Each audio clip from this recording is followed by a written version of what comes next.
Today I'll be continuing work on the piano sketch for the piece A Wee Irish Village Wakes. Now this is a compose along, so I hope you're writing your own piece along with me using the ideas that we talk about. We'll be focusing on the B section this time. Last time we worked on the A section, which was based in the Mixolydian mode. We're going to do something a little bit different for the B section because we want contrast, but we want to keep the idea of this small Irish village waking up and all the excitement of the shops opening and the hustle and bustle on the street.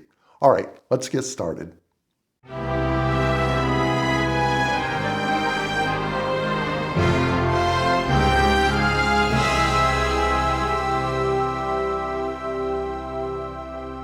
I'm going to begin by labeling the sections of our piece. And as we've talked about before, an Irish jig is laid out as an AABB form. So here's our first A, and that's 8 measures, and then it's repeated exactly again for a second 8 measures. I'm going to add in the chord symbols just so we have them here.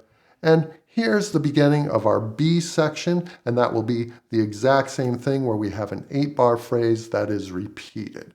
So let's listen to what we have so far in our A section, and then we'll think about what we might do in that B section.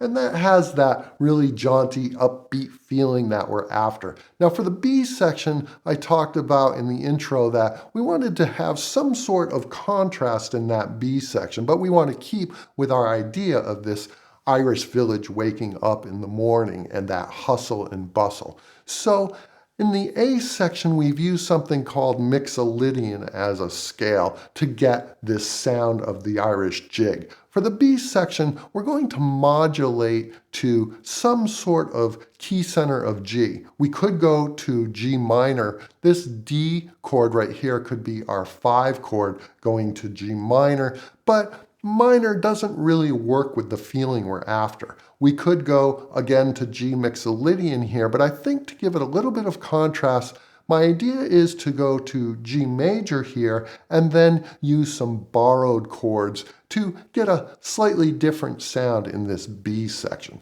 Let's look at what we might do here. I'm going to put the chords that we're going to be using for this B section up on the screen. So we have our G major chords, and then we have the chords from the parallel minor, our G minor chords. And those will be chords that we'll be borrowing. Some of the interesting chords in G minor that we can use are the B flat chord, the E flat chord, and you'll notice that we also have the F major chord. Now, if we were writing this section in G Mixolydian instead of G major, we would have that F major chord. So you can see how this is going to connect quite nicely to our B section. We're using D Mixolydian in the A section, and that's the exact same notes in the scale of G major. All right, so let's start by deciding how we're going to get to this first note of our melody in the B section. We end on this D chord, and what I think I'm going to do is change this to a D7 chord, so it's the 5 of our 1 chord in the B section. And the easiest way to do this is to just change this melody slightly to include a C natural, and that will give us that D7 dominant sound to lead us very nicely into the G sound of our B section.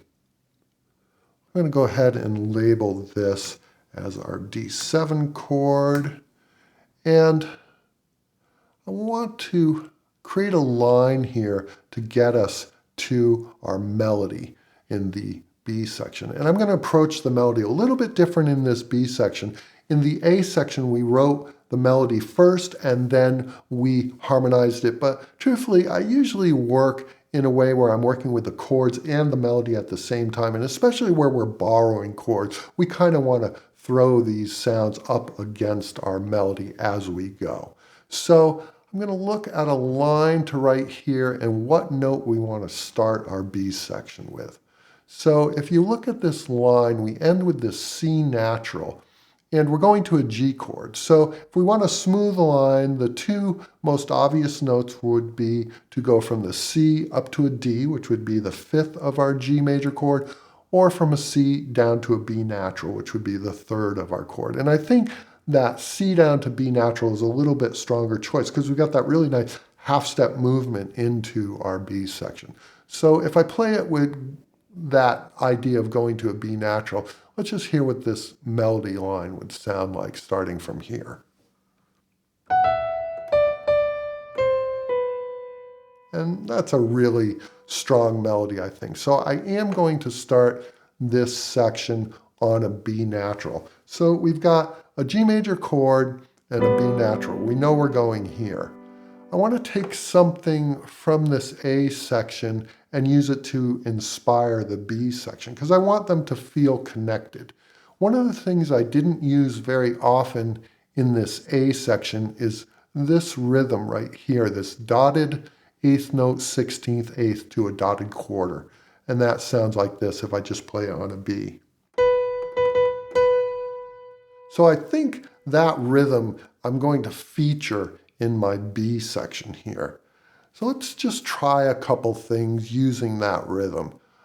And we might as well use also in the A section, we went from 1 to 4. So let's do that in the B section also. But now we're in the key of G. So we're just going to go from G to C.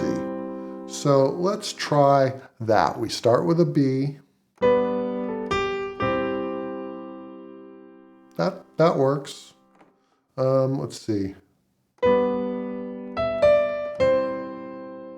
I don't really like that. That's good. Yeah, I think that's good. I'm going to use that. Let's have that as our melody.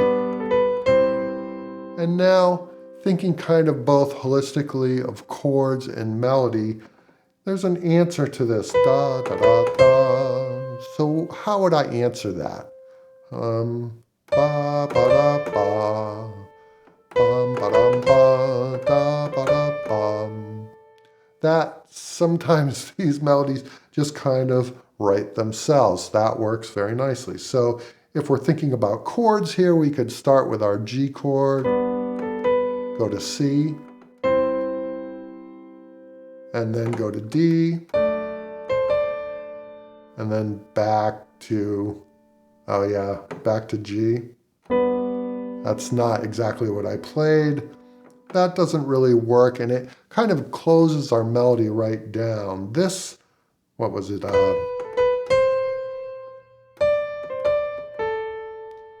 This is where our 5 chord should come, our D chord. So we could do, let's see.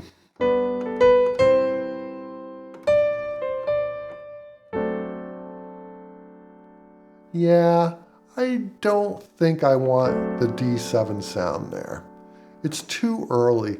I think that what I really want to use there, let's use a chord from our borrowed chords there. Let's use the F chord. And that kind of makes us think of the Mixolydian sound that we used in the A section.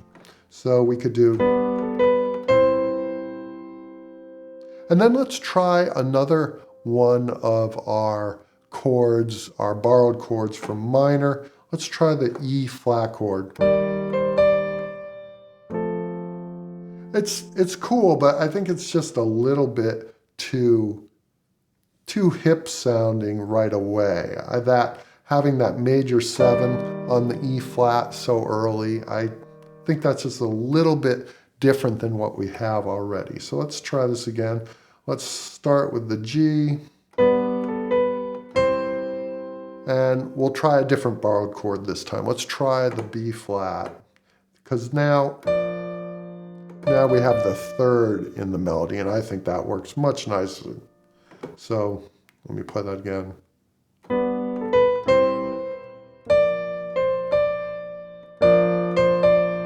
Yeah, that works great. And then we said we'd go to F. Yeah, that works great. It could go to D there too. And it could go to D here.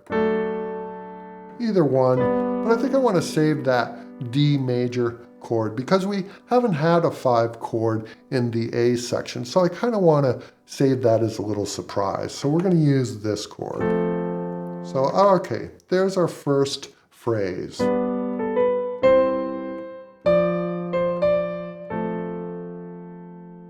right, I'm going to write that in and then we'll continue on. Okay, I have added in those first few measures of our B section.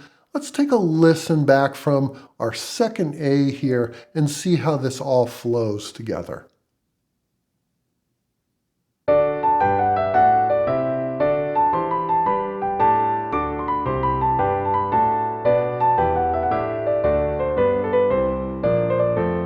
Yeah, I think that works very nicely. That transition works very smoothly, and this still feels like it's part of our piece, but there is a contrasting sound. If anything, I would say it has a heavier sound, maybe a more masculine sound on this B section. And if these were Irish dancers, I might imagine a group of female dancers for the first A, and then have the male dancers come in on the B section, something like that. Or in the orchestration, maybe orchestrate it heavier or lower with maybe cellos playing this figure right here. So I'm not really sure, but that's kind of the sense I get of it when I listen to it right now.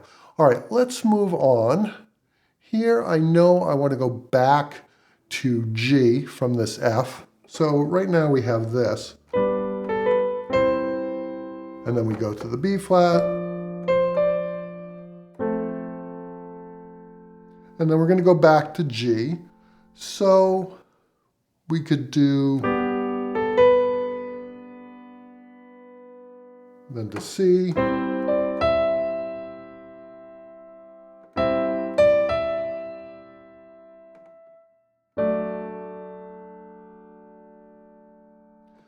That's kind of close to what I'm thinking. I know that that D chord right here at the end, that seems to be working very nice, but I was using 2 C chords here. That wasn't quite right. Let's try that again. So I think I went, yeah, I can't use this rhythm, but instead of going like we did here, I just went down to a G and played this. So let's try this again. We could do the G and then try something else. We could try our E flat here. Let's try that. We haven't used that yet.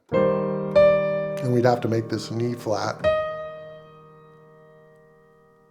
And then go to the C and then to the D. So 4 to 5.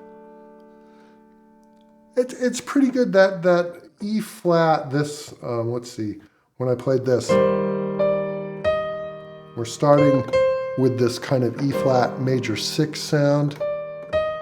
I mean, I think that's okay. It is a little bit too hip for our piece. Maybe if we voice that chord, maybe if we played it kind of like this E flat sus2. I'm just going to play it with the B flat and the bass for a second here.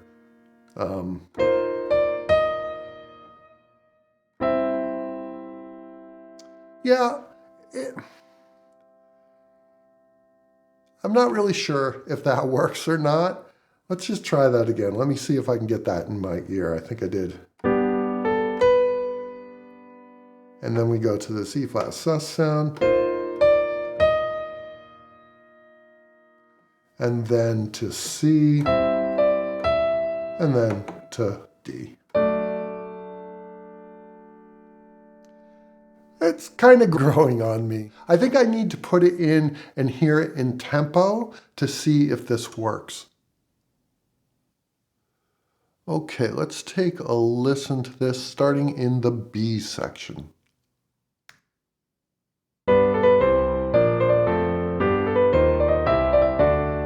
Okay, this E flat sound is working well here. I think especially at this kind of tempo and with this type of voicing. I'll just have to be careful when I'm orchestrating it to make sure that this sound fits in here. It doesn't feel like we've wandered into some other piece of music.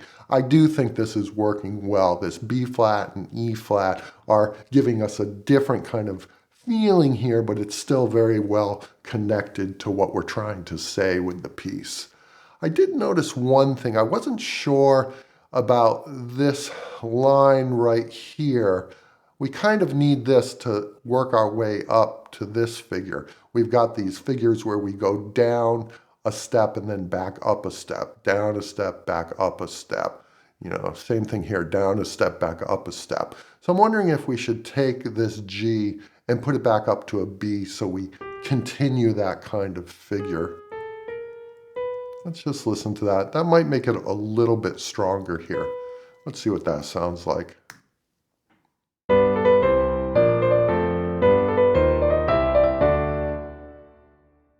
Yeah, I think it could be either way. I'll leave it like this for now. Maybe when I get to the orchestration phase or when I've thought about this a little bit more and heard what we finished the B section off with, I may put this back to a G. But for now, let's just leave it at a B. All right, now to finish off these next 4 bars, we're setting ourselves up with this D major chord here to go back to G major.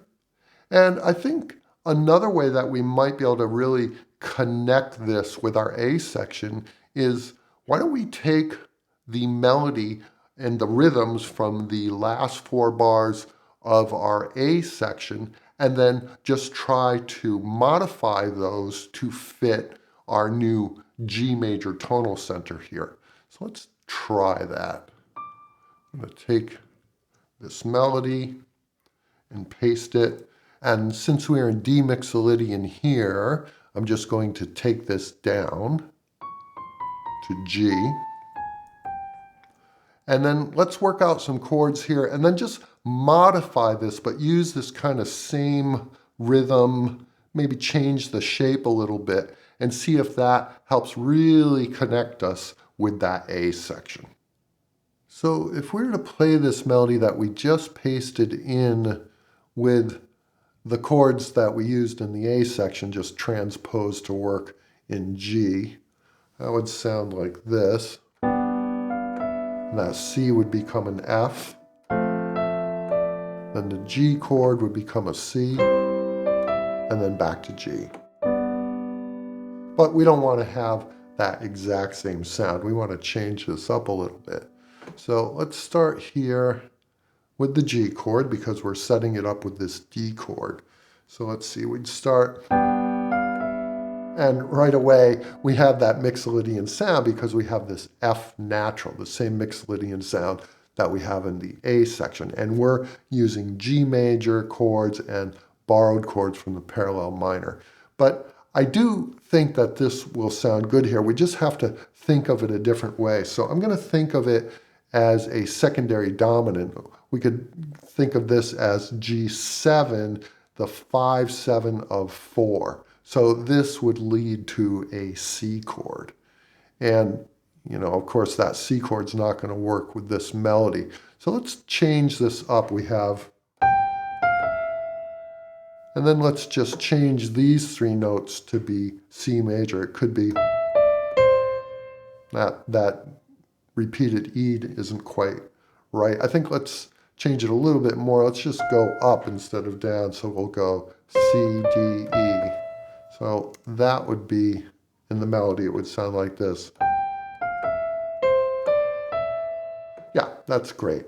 So it would be G7, and then go to C. That works great. But now we have this outlining C here, you know, again. So we really should change that too.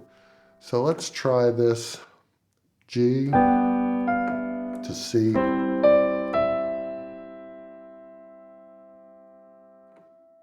Go F. And then to D. Let's see, we could do G7, and then to C,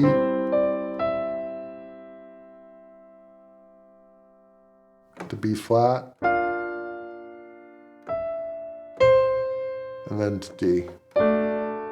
That's nice. We could change this right here, so this would be G7, and then we could just kind of go up. We could go from G to A minor to B flat. What am I playing here? So I'm playing, so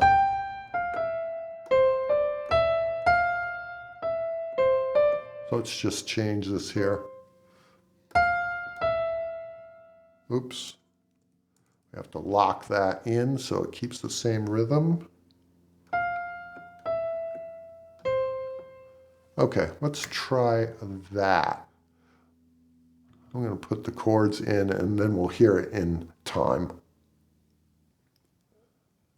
All right, I've added in the chords for these two measures, and I ended up finishing off this B section because it became clear to me what chords I wanted here. So I'm going from 1 to 4 to flat 7 to 1. It's different than what we have in the A section, though I still have the melody exactly the same as the A section, and I don't want to end the A and the B section with the exact same melody. So we're going to change this up a little bit.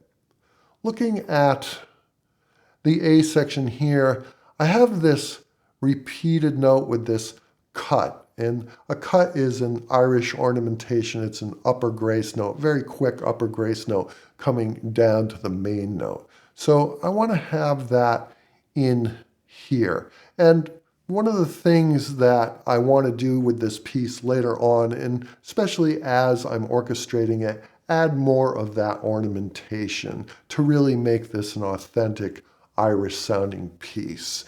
And the ornaments apply differently to specific instruments. So say uilleann pipes or an Irish tin whistle were playing, well, they could play a certain set of ornaments, whereas if the piano, for instance, were taking the lead, well, they couldn't play something like a slide that those other instruments can. So I'm going to take it easy with the ornaments for now. Let's go ahead and make this a repeated note here. I'm going to make this a D. And then we'll put one of those cuts in just like we did right here. So that will be an upper grace note. We're going to put an E in here just above it and have that come down to our D. All right. And then we want to change this note. I don't want to have 3 Ds in a row. So let's just make this D a B natural. And then we have this. Now these last two measures sound like this. I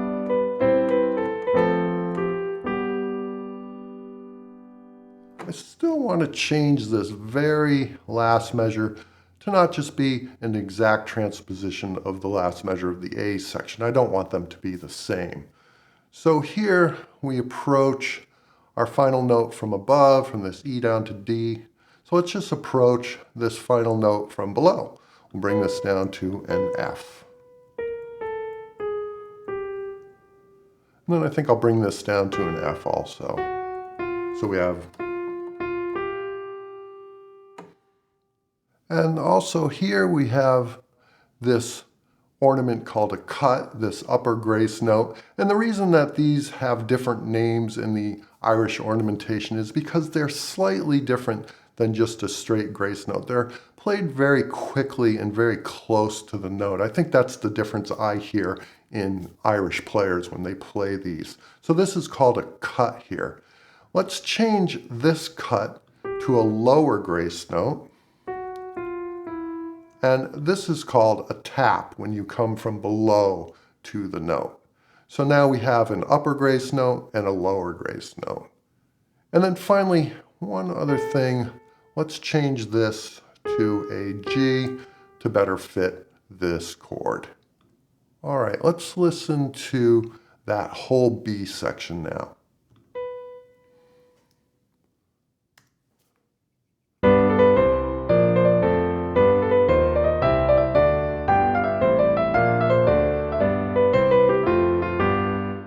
Well, I certainly think that our B section came out very nicely. It has a contrast to our A section, but it still fits that overall feeling of a wee Irish village wakes. And that's the important thing here. We want contrast, but we also want continuity in our piece. And I'm going to go ahead and copy this B section and repeat it because remember our form is A, B, B. Next time we'll be orchestrating this for a full orchestra. I hope your pieces are coming out great and you'll try some of these ideas. It's a lot of fun to throw these harmonies, especially the borrowed chords, up against your melodies.